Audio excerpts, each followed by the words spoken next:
So 2, 2, 4, 6, 8, 10. Okay? So arcsine of 4 plus J3. So kunin lang natin yung na-derive natin na arcsine. Arcsine theta. Okay, so ito.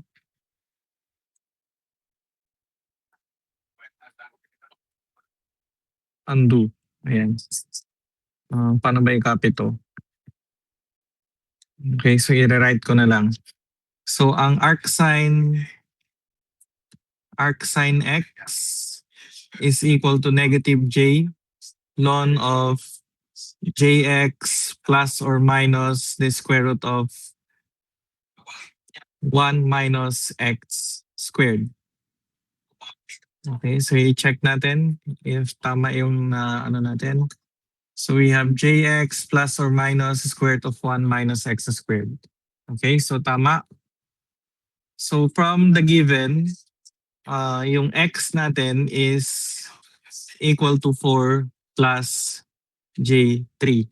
So ilabas lang natin yung calculator. Pakilabas yung calculator ninyo. Then kasi kailangan natin yung x squared. So kailangan natin i-convert ito into its polar form. Okay? So make sure your calculator is in complex mode. Okay? So complex, tapos 4 plus 3j, 4 plus 3i. Kita yung calculator sa screen? Yes, sir. Okay. So shift complex 3. Okay, so that's equal to 5 angle of 36.87. 36.87 degrees. Okay? So kunin natin yung x squared. So ang x squared is equal to 5 36.87 degrees, and then we have squared. So that's equal to, so pag in-square natin ito,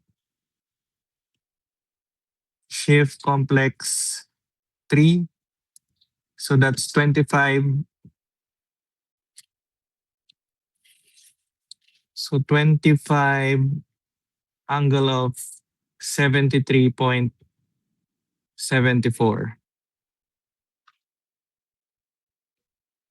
Okay? Then, ilagay na natin siya doon sa arcsine. So arcsine of 4 plus j3 is equal to negative jx ba yun or negative j? So negative j. Okay? So we have,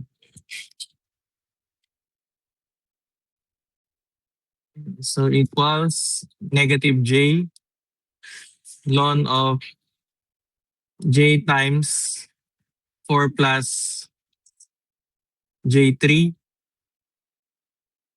plus minus square root of 1 minus 25 angle of 73.74 degrees. Okay? So kunin natin yung nasa loob ng radical. So 1 minus answer equals, okay? And then shift complex 3. So that's negative j ln of j squared is negative, so negative 3 plus j4 plus minus square root of 24.73 or 74 angle of negative 104.04. Okay? So i-check ko lang kung pwede siya diretso sa calculator yung square root. Square root of answer. Okay, so math error. So kailangan natin i-apply yung root of complex. -3 plus J4 plus minus square root of 24.74.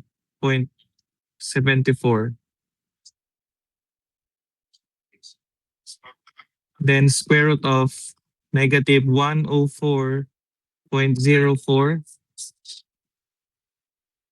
over 2.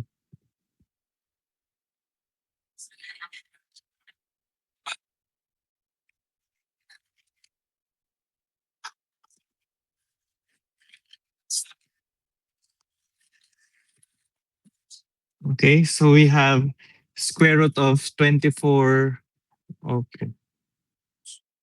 Square root of 24.74. Nasusundan niyo pa yung ano natin, yung process?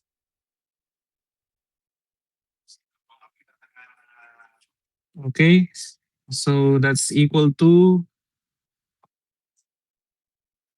-j ln of -3 plus J4 plus or minus 4.97 and then square root. Bakit may square root to? Angle dapat to. Angle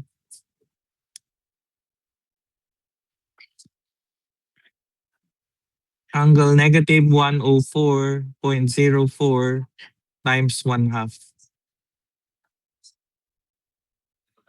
Okay, so angle of 104.04 divided by 2.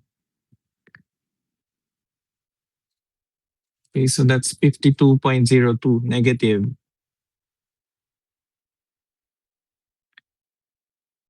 Okay, so meron tayong plus minus sign dito ng operation. So ibig sabihin yung arc sign natin meron siyang two values, two roots. Okay, so first root, consider natin yung positive muna.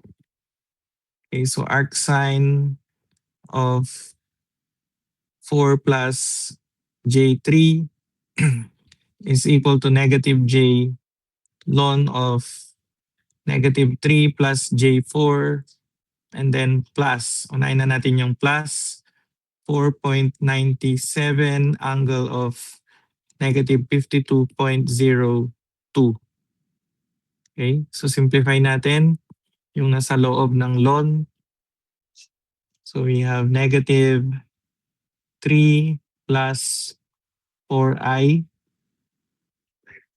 then plus 4.97 shift angle, -52.02. Okay, so that's 0. So -j ln of 0.058 plus j 0.0825. Then convert natin yung nasa loob into polar shift 3. Okay, so that's in polar. Tapos kailangan natin exponential. So shift mode. Gawin ko lang na radian para makuha ko yung exponent niya. So that's 0. Pares ba? Ulitin ko lang. 0.058 plus 0.0825 I is equal to shift complex 3. Okay? So the same lang ba tayo na nakuha class? Negative j ln of 0.11 e raised to j 0.8. Okay, i-check ko lang sa isang calculator. Sir, kulang po ata ng 5 yung na-input mo, sir. Kulang ng 5 yung na-input ko. Yes, sir. 0.08 lang, sir. Resolution. Okay, sige, i-check ko na lang. Ayun, kulang nga. Okay, so ulitin natin. 0.058 plus 0.0825i equals shift complex 3. Okay, so that's 0.1. Paki-check. Naka-radian ako. E raised to j 0.96. Okay, so i-check ko lang dito sa isang calculator. 0.058 plus 0.0825 I shift complex 3. So 0.1 angle of 54.89. Tapos if we convert that to radian, okay, so tama. So 958. So this is 958. Okay, so for our answer, we have negative j ln of 0.1 and then plus j 0.958. So yung isang root, so negative I times ln of 0.1 and then plus 0.958i. Balik ko lang sa degrees. So 3 then equals. Okay, so that's 0.958 plus 2.3i. In complex or in polar, so 3. Okay, so that's 2.49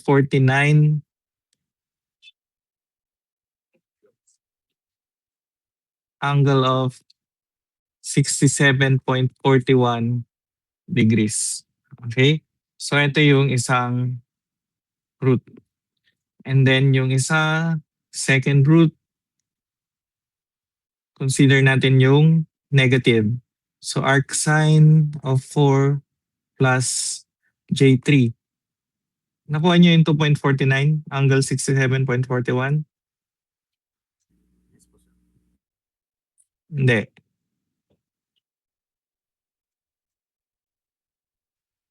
Okay, so we have minus 4.97 angle of 52.02.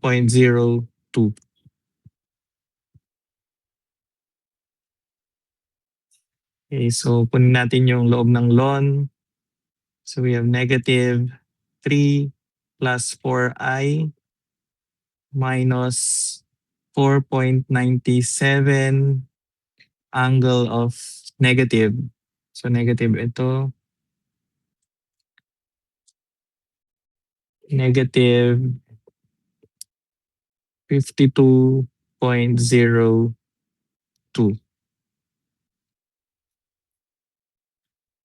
Okay, so that's okay. So shift complex, idiretso ko na.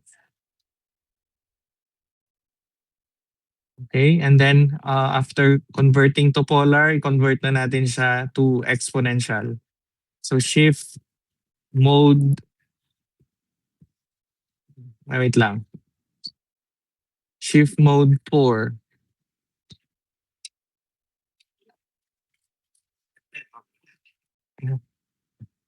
Okay, so we have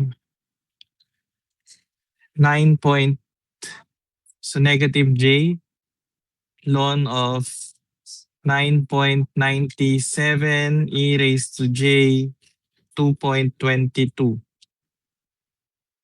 So negative j ln of 9.97 plus j 2.22. So we have negative I times ln of 9.97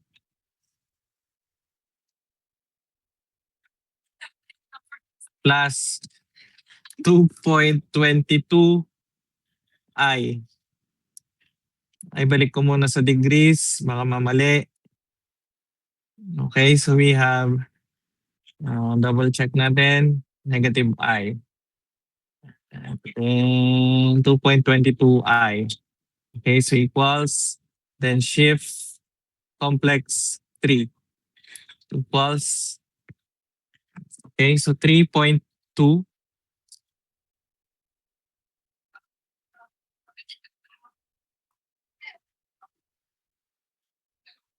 Okay, so ito yung second root.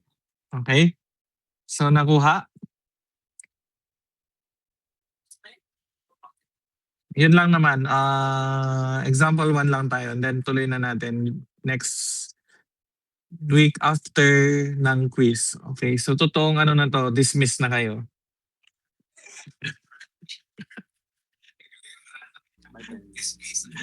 Okay, so question? Okay, so kung wala na, totoong dismiss na.